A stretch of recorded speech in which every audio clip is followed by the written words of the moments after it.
archaeologist, diplomat, writer, army officer, and a cultural hero.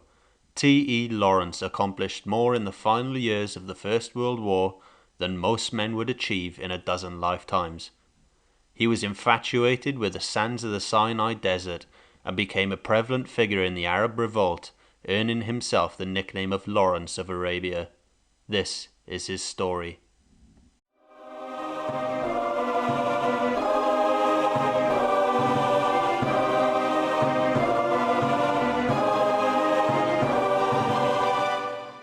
Born Thomas Edward Lawrence on August 16, 1888, in Tremadog, Wales, he was the son of Sir Thomas Chapman, a wealthy Anglo-Irish landowner. With his family's high standing in society, young Lawrence was given a first-class education, attending Oxford University where he studied history. In 1909, while studying at Oxford, Lawrence visited Syria and Palestine, where his love for the deserts of Arabia would first ignite. A year later he returned to Syria, joining an archaeological expedition set up by the British Museum. Lawrence would remain in Syria until 1914, where he learned the Arab language and studied their culture. It was during this time that he developed a deep sympathy for the Arab people, who had been suppressed by Turkish rule for centuries. In early 1914, Lawrence joined an expedition to the northern sands of the Sinai desert to carry out reconnaissance on behalf of the British military under the guise of a scientific expedition. However, when the First World War broke out later that year, Lawrence joined the British Army as a second lieutenant and was posted to the British War Office in Cairo. In June of 1916, under the encouragement of the British, the Arab revolt against the Ottoman Empire began, and due to his local knowledge and experience, Lawrence was sent to join Prince Faisal's forces as a political liaison officer.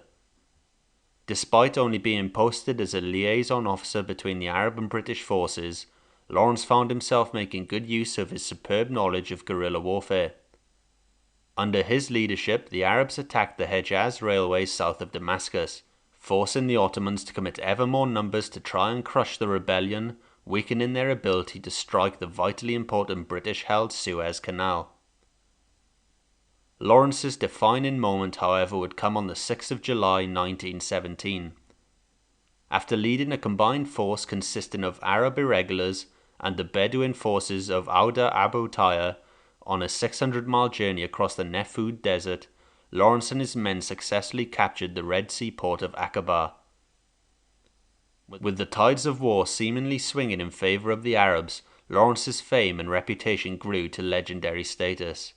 However, on November 20th, 1917, whilst carrying out an undercover reconnaissance mission in the city of Daraa, he was captured by Ottoman soldiers. After being tortured and sexually abused by the local bey and his guards, Lawrence finally escaped and rejoined Faisal's camp. However, the emotional scars of his ordeal would haunt him for the rest of his life.